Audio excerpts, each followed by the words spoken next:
Nosotros somos Camila Cano, Hansel Segura y quien les habla Giselle Sarmiento. El día de hoy vamos a revisar el perfil y ejercicio de la revisoría fiscal. En primer lugar, veremos el perfil profesional. Aquí encontramos que el revisor fiscal no debe incurrir en inhabilidades que se encuentren consignadas en el artículo 205 del Código de Comercio, que se refiere a que el revisor fiscal no puede ser asociado de la compañía, no puede tener ningún parentesco y no puede ejercer otro cargo dentro de esta, al igual que lo dictan los artículos 50 y 51 de la Ley 43 del 90. Por otra parte, se resalta que el revisor fiscal depende exclusivamente de la Asamblea General y es ajeno a cualquier tipo de subordinación y también debe preservar su independencia. Por esto no puede desempeñar otro tipo de cargo dentro de la entidad y a su vez tampoco puede ejercer el cargo de auditor o revisor fiscal en más de 5 sociedades por acciones. Para garantizar el adecuado cumplimiento de las funciones del revisor fiscal, es necesario tener en cuenta que éste debe demostrar una preparación y experiencia adecuadas, contando con un equipo profesional que lo apoye para un buen desempeño de las funciones,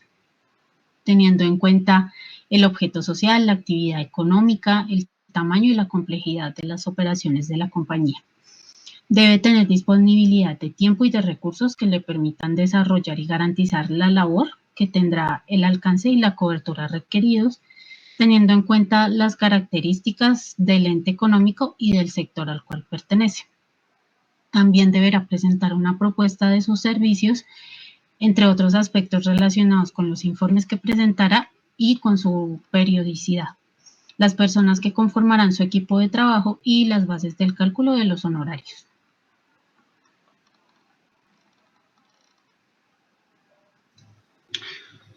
Bueno, continuando con la actividad y de conformidad con lo establecido en los artículos 207 y 209 del Código de Comercio, las principales funciones de la revisoría fiscal son cerciorarse de que las operaciones que se celebren o cumplan por cuenta de la sociedad se ajustan a las prescripciones de los estatutos, a las decisiones de la Asamblea General y de la Junta Directiva, dar oportuna cuenta por escrito a la Asamblea o Junta de Socios, a la Junta Directiva o al gerente, según los casos, de las irregularidades que ocurran en el funcionamiento de la sociedad y en el desarrollo de sus negocios. Colaborar con las entidades gubernamentales que ejerzan la inspección, vigilancia o control de las compañías y rendirles los informes a que haya lugar o les sean solicitados.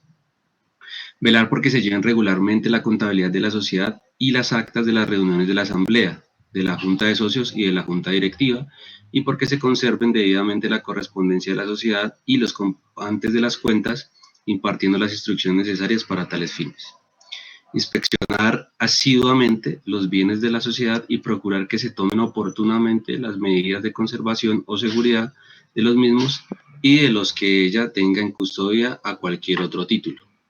Impartir las instrucciones, practicar las inspecciones y solicitar los informes que sean necesarios para establecer un control permanente sobre los valores sociales. Autorizar con su firma cualquier balance que se haga, con su dictamen o informe correspondiente. Convocar a la Asamblea o a la Junta de Socios a reuniones extraordinarias cuando lo juzgue necesario. Cumplir las demás atribuciones que le señalen las leyes o los estatutos y las que, siendo compatibles con las anteriores, le encomiende la Asamblea o Junta de Socios. Y por último, verificar si hay y son adecuadas las medidas de control interno, de conservación y custodia de los bienes de la sociedad o de terceros que estén en poder de la compañía. Ahora bien, para entrar un poco en la normatividad, en el capítulo 8 del decreto 410 de 1971, o más conocido como el Código de Comercio, se regula la actividad de revisor fiscal en Colombia. Por ejemplo, en su artículo 211 se refiere a las responsabilidades del revisor fiscal, pues dice que el revisor fiscal responderá de los prejuicios que ocasione a la sociedad, a sus asociados o a terceros por negligencia o dolo en el cumplimiento de sus funciones. Es decir, que el revisor fiscal es quien deberá responder por los errores o inconsistencias que puedan surgir en la sociedad a causa de no cumplir de forma asertiva sus funciones. También en su artículo 212 se refiere a la responsabilidad penal del revisor fiscal que autoriza balances o rinde informes inexactos, donde nos dice que el revisor fiscal que a sabiendas autorice balances con inexactitudes graves o rinda a la Asamblea o a la Junta de Socios informes con tales inexactitudes, incurrirá en las sanciones previstas en el Código Penal para la falsedad de documentos privados.